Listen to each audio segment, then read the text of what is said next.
ಎಲ್ರಿಗೂ ನಮಸ್ಕಾರ. Welcome to Kavya Ammu YouTube channel. ಇವತ್ತಿನ ರೆಸಿಪಿ ಬಂದು ಮೊಳಕೆ ಕಟ್ಟಿದ ಹೆಸರು ಕಾಳಿನ ಸಾಂಬಾರ್ ಅಂತಲೂ ಹೇಳ್ಬೋದು, ಇಲ್ಲ ಸಾಗು ಟೈಪ್ ಆದರೂ ಮಾಡ್ಕೋಬೋದು.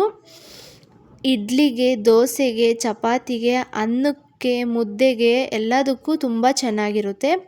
ಇಡ್ಲಿ, ಚಪಾತಿ ಹಾಗೂ ದೋಸೆಗೆ ಸ್ವಲ್ಪ ಸಾಗು ಥರ ಗಟ್ಟಿಗೆ ಮಾಡ್ಕೋಬೇಕು. ಅನ್ನ ಮತ್ತು ಮುದ್ದೆಗೆ ಸ್ವಲ್ಪ ಸಾಂಬಾರು ಥರ ಮಾಡ್ಕೋಬೇಕು.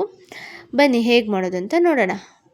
ಇದು ಸಾಂಬಾರು ಮಾಡೋಕ್ಕೆ ಮಸಾಲೆ ರುಬ್ಕೊಳ್ಳೋಕ್ಕೆ ಬೇಕಾಗಿರೋ ಸಾಮಗ್ರಿಗಳು: ಈರುಳ್ಳಿ, ಬೆಳ್ಳುಳ್ಳಿ, ಶುಂಠಿ, ಟೊಮ್ಯಾಟೊ, ಕೊತ್ತಂಬರಿ, ಪುದೀನ, ಬಾಡಿಗೆ ಮೆಣಸಿನ್ಕಾಯಿ, 1 ಕಪ್ ಕಾಯಿ ತುರಿ, 3 ಟೇಬಲ್ ಸ್ಪೂನಷ್ಟು ಧನಿಯಾ ಪುಡಿ, ಹೆಸರು ಕಾಳು, ಮೊಳಕೆ ಕಟ್ಟಿದ ಹೆಸರು ಕಾಳು ಹಾಗೂ ಆಲೂಗೆಡ್ಡೆ.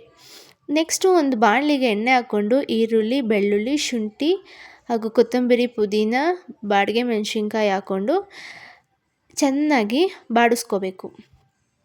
ಅದಾದಮೇಲೆ ಲಾಸ್ಟಲ್ಲಿ 1 ಕಪ್ ಕಾಯಿ ತುರಿ ಹಾಗೂ ಧನಿಯಾ ಪುಡಿ ತೊಗೊಂಡಿದ್ವಲ್ಲ ಅದನ್ನು ಹಾಕ್ಬಿಟ್ಟು ಚೆನ್ನಾಗಿ ಅದು ಫ್ರೈ ಮಾಡಿಕೊಂಡು ಒಂದು ಮಿಕ್ಸಿ ಜಾರ್ಗೆ ಹಾಕ್ಕೊಂಡು ಬಿಸಿ ಆರಿದ್ಮೇಲೆ ಹಾಕ್ಕೋಬೇಕು. ಚೆನ್ನಾಗಿ ನುಣ್ಣಗೆ ರುಬ್ಕೋಬೇಕು. ಇದಾದಮೇಲೆ ಸಾಗು ಒಗ್ಗರಣೆಗೆ ಈರುಳ್ಳಿ ಹಾಗೂ ಕರಿಬೇವನ್ನ ಕಟ್ ಮಾಡಿಟ್ಕೊಂಡು ಒಂದು ಕುಕ್ಕರ್ ಅವ್ರ ತಪ್ಪಲೆಗೆ ಎಣ್ಣೆ ಹಾಕ್ಕೊಂಡು ಕರಿಬೇವು ಮತ್ತು ಈರುಳ್ಳಿ ಹಾಕ್ಕೊಂಡು ಚೆನ್ನಾಗಿ ಫ್ರೈ ಮಾಡ್ಕೊಂಡು ಮೊಳಕೆ ಕಟ್ಟಿದ ಹೆಸರು ಕಾಳನ್ನ ಕೂಡ ಹಾಕ್ಕೊಂಡು ಎಣ್ಣೆಲಿ ಫ್ರೈ ಮಾಡ್ಕೋಬೇಕು. ಅದಾದಮೇಲೆ ಆಲೂಗೆಡ್ಡೆ, ಹಾಗೆ ಒಂದು ಚಿಟಿಕೆಯಷ್ಟು ಅರಿಶಿನ ಹಾಗೂ ರುಚಿಗೆ ತಕ್ಕಷ್ಟು ಉಪ್ಪು ಅದೆಲ್ಲ ಹಾಕ್ಕೊಂಡ್ಮೇಲೆ ಆವಾಗಲೇ ರುಬ್ಕೊಂಡಿರೋ ಅಂತಹ ಮಸಾಲೆ ಕೂಡ ಹಾಕ್ಕೊಂಡು ಚೆನ್ನಾಗಿ ಫ್ರೈ ಮಾಡ್ಕೋಬೇಕು. ಹಾಗೂ ನಿಮಗೆ ಸಾಂಬಾರು ಟೈಪ್ ಬೇಕು ಅಂದರೆ ಸ್ವಲ್ಪ ಜಾಸ್ತಿ ನೀರು ಹಾಕ್ಕೋಬೋದು, ಇಲ್ಲ ಸಾಗು ಟೈಪ್ ಬೇಕು ಅಂದರೆ ಸ್ವಲ್ಪ ಕಮ್ಮಿ ನೀರು ಹಾಕ್ಕೊಂಡ್ರೆ ಯಾವ ಥರ ಬೇಕೋ ಆ ಥರ ಮಾಡ್ಕೋಬೋದು. ಅದಾದಮೇಲೆ ಒಂದು ವಿಷಿಲ್ ಕೂಗಿಸ್ಕೋಬೇಕು. ನೆಕ್ಸ್ಟು ಸೆಟ್ ದೋಸೆಗೆ ಈರುಳ್ಳಿ, ಕ್ಯಾರೆಟು ಹಾಗೂ ಕೊತ್ತಂಬರಿನ ಹಚ್ಚಿಟ್ಕೊಂಡಿದ್ದೀನಿ. ಎಲ್ಲರ ಮನೇಲೂ ಸೇಮ್ ಇದೇ ಥರ ಮಾಡ್ತಾರೆ. ನಾವು ನಮ್ಮ ಮನೆಯಲ್ಲೂ ಮಾಡೋ ಥರ ನಾವು ಒಂದು ದೋಸೆ ಕ್ಲಿಪ್ಪಿಂಗ್ಸ್ ಕೂಡ ಹಾಕಿದ್ದೀನಿ, ನೀವು ನೋಡ್ಬೋದು.